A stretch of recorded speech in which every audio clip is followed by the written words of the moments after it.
Although learning how to drive a stick shift can be an easy task that can be accomplished with a few easy steps, it's a skill that can last a lifetime.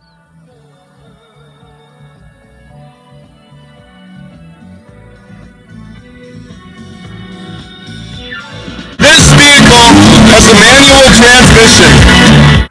I'm Isaac Damhoff, and I've been driving manual vehicles on the roads for over 5 years. After watching this video, you'll be able to drive one too. Always make sure that, as with an automatic vehicle, your vehicle has the essentials, such as gasoline and oil. The most important step of learning how to drive a stick shift that's different than an automatic is that you need to make sure the car is not in gear when you start the engine. So the first step in making sure that it's not in gear is to put the clutch in, so that way it's not engaged by the engine. So make sure that the stick is easy to move, it is not engaged in any gear, and then you can put the key in the ignition. Now that it's out of gear, you'll need to make sure that you have your foot on the brake, so that way the car doesn't roll. We're on a flat ground here, so it won't roll, but if you're on any hill at all, taking it out of gear will allow it to roll very easily. Now that you have both the clutch disengaged and the brake engaged, you can proceed to start the engine, like so. Now that the engine is on, you have to make sure that whenever the stick is engaged in a gear, your clutch is also engaged, so it won't cause the car to move. So, to take off, we'll put it into first gear. So look on your stick and it will always say what gear is in what position. So you'll see that the first gear is towards the top left, so we put it in the top left. Now this is the most difficult but also the most important part of driving a stick shift. So to take off, we need to put the stick into gear, as we did in the last step, and make sure that the clutch is still engaged. And to get moving, you need to slowly let out the clutch until you can feel it grab. Like there, as you can see, we started to move forward. But if you were to just let out the clutch, it would kill. So, in order to give it the power that it needs to move forward smoothly, let out the clutch to that point, and then start to give it some gas. Like so. Make sure that whenever you're taking off to let out the clutch and give gas very smooth and easily.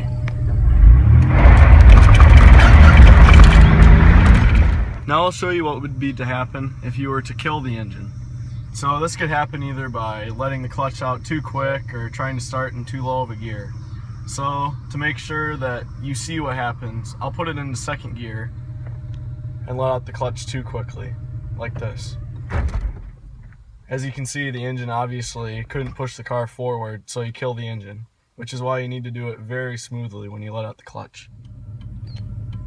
Alright, so now we're going to go through the same step again, but much quicker, and I'll go through the other gears too.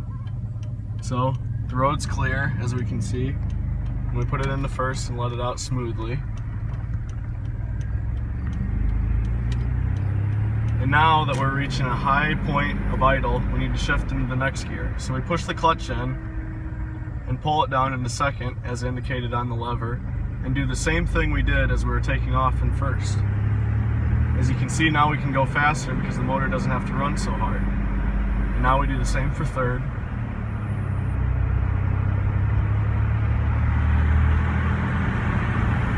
And then fourth. And then eventually we'd have to do the same thing for fifth to get up to speed.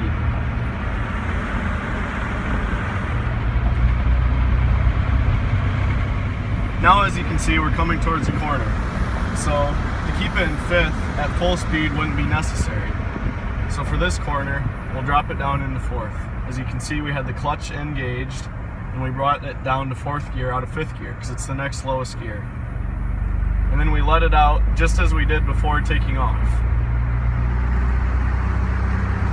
And sometimes, like this hill, we can even go down to a slower gear if we want to go up the hill more efficiently, like so.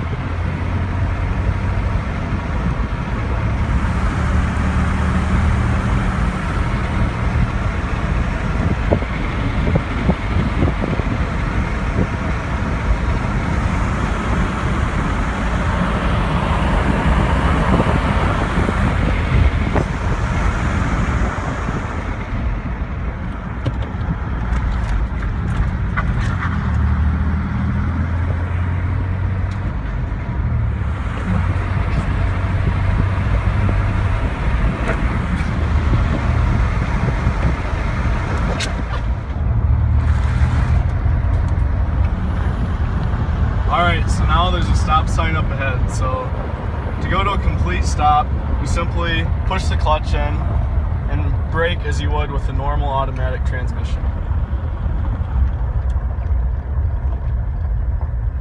And then get ready to put the stick into first gear for taking off, like this. We look to make sure it's clear, which it is.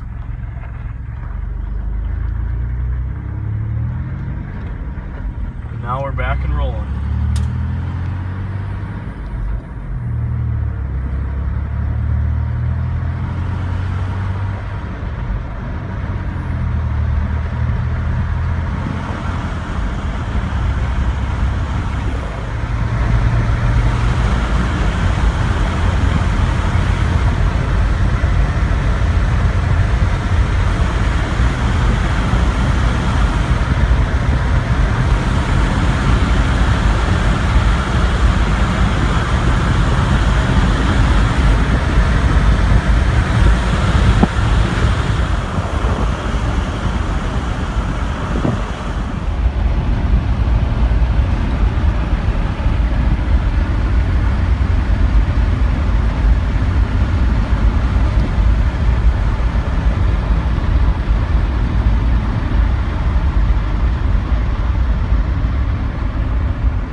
Now that you have watched this video, and with a little practice on your own time, you'll be able to operate a manual vehicle with ease.